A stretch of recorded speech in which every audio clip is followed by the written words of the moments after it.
সংগঠন ছাত্রলীগের দৌরাত্ম দেখেছি, নির্যাতন দেখেছি, যেখানে বিশ্ববিদ্যালয় স্কুল কলেজের ক্যাম্পাসে নিপীড়ন নির্যাতনে অতিষ্ঠ ছিল বিরোধী মতের ছাত্ররা। আজ তাতেই আরো এক পরিবর্তিত পরিস্থিতি। আমরা সবাই একটু স্বস্তিতে থাকতে চেয়েছি। বিশ্ববিদ্যালয়ের ক্যাম্পাসের শিক্ষক ছাত্ররা তারা নির্বিঘ্নে ক্লাসে যাবে, ক্লাস থেকে বের হবে, ক্যাম্পাসে অবস্থান করবে। এখন কেন বিশ্ববিদ্যালয়ের এই অরাজক পরিস্থিতি? এখনো কিন্তু তরুণ চারটা ছাত্রের লাশ ক্যাম্পাসের মধ্যে পড়ছে, এখনো কারো রক্ত ঝরছে, এখনো কারো রক্তের আলপনা বিশ্ববিদ্যালয়ের ক্যাম্পাসের ভিতরে। বন্ধুরা আমার, এখন তো আইনি দোষররা নেই।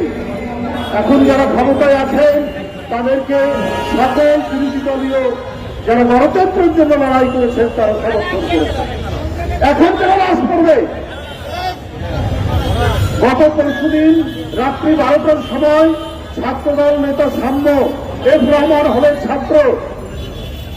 ছাত্রদলের একটি সম্পাদকীয় পদে রয়েছে হলে, দায়িত্ব প্রদর্শনের সম্পাদক। কি কারণ ছিল? কি অন্যায় করেছিল সাম্য? পুলিশ গ্রেপ্তার করেছেন 3 জনকে, 3 জন ভবঘুরে। আমার তো মনে হয় এর মধ্যে রাজনৈতিক কারণ আছে। রাজনৈতিক কারণ না থাকলে এই ধরনের যার চেহারা সুদর্শন, সৌম্য, নাম তার সাম্য, তাকে হত্যা করবে কে? ভবগুরুরা কেন হত্যা করবে? কদিন আগে সে ফেসবুকে একটা পোস্ট দিয়েছে, কারণ শাহবাগে জাতীয় সঙ্গীত বন্ধের জন্য একটা আন্দোলন চলছিল, তার বিরুদ্ধে সে একটা পোস্ট দিয়েছে আপনার জাতীয় সঙ্গীতের পক্ষে। এইটাই কি কারণ?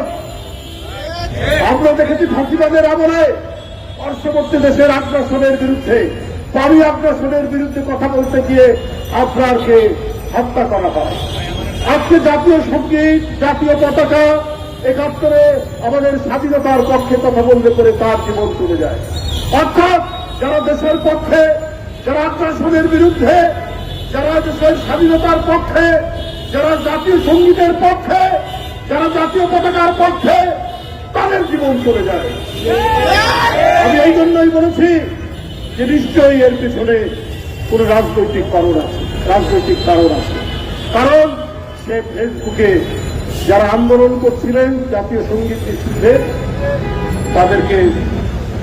তাদের বিরুদ্ধে তার একটা বার্তা ছিল। এটাই কি কারণ? আমি পুলিশ বিভাগকে বলবো, ভালো করে খতিয়ে দেখুন। ভবঘুরে গ্রেফতার করেছেন মানুষ, কিন্তু সব বিষয় সহজভাবে নেয় না। সহজভাবে নিত যদি এই ডিপার্টমেন্টটি সবসময় আপনার সত্য এবং ন্যায় অনুসন্ধান করে যথাযথ ব্যবস্থা নিত, কিন্তু সেইটা তারা নেননি। যেমন আপনার হত্যাকাণ্ডে নেননি, তেমনি আরো ঘটনায় নেননি।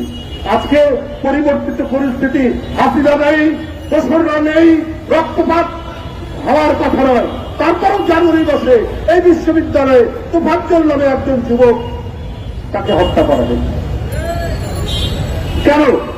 ক্যাম্পাস হবে শান্তি, ক্যাম্পাসে এইখানে থাকবে শান্তির পতাকা, এখানে থাকবে জলপাইয়ের পাতা, এখানে থাকবে সাদা পায়রার ছাপ উঠবে। সেই ক্যাম্পাস যেখানে শিক্ষা বিতরণ, শিক্ষা গ্রহণ, তারুণ্যের ঝলক যারা এই শিক্ষা নেবে, সেইখানে কেন রক্তপাত? সেখানে এই গণতন্ত্র এবং ফ্যাসিবাদের, গণতন্ত্রের বিজয় এবং ফ্যাসিবাদের পতন, হাসিনার মতো নিষ্ঠুর নারী আর রাজ সিংহাসনে নেই, তারপর কেন ক্যাম্পাস হবে হিংসার অধিক্ষেত্র? তাহলে কেন ক্যাম্পাস হবে রক্তপাতের একটি জায়গা? এটা তো হওয়ার কথা নয়।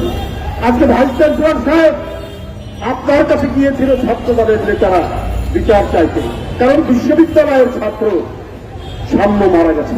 আপনি বিরক্ত হয়েছেন, আপনি ক্ষুব্ধ হয়েছেন, আপনি তুই তোকারি করেছেন ছাত্র নেতাদেরকে। কেন ছাত্র নেতাদেরকে তুই তোকারি করেছেন? আপনি শুনতে চান না, কারণ সাম্য ছাত্রদল করে। আপনার রাজনৈতিক চিন্তা দর্শন কি আমরা জানি, আমরা ইতিমধ্যেই জেনে ফেলেছি। আপনি পছন্দ করেন না যারা জাতীয়তাবাদের পক্ষে ওখানে রাজনৈতিক দর্শন দিয়ে যারা ছাত্র সংগঠন করে। আপনার তো প্রথমে উচিত ছিল বেরিয়ে এসে সেই লাভ দেখা এবং এইটার জন্য প্রয়োজনীয় যে কাজ করবেন। আপনি আর আপনার প্রক্টর দুইজনই আপনারা একটি আদর্শে বিশ্বাস করেন। আরো বিশ্ববিদ্যালয়ের কর্তৃপক্ষ নদীর কি বলে যে নদীর ওই যে কি বলে বালু অনেক সময় দখল নেয় না, সেই চর দখলের মধ্যে যদি আপনারা কোন গ্যাংয়ের প্রধান হন তাহলে তো ওটা বিশ্ববিদ্যালয় বলা যাবে না। আপনাদের মাথায় যে দর্শন ওইটা ইমপ্লিমেন্ট করার জন্য কাজ করছেন।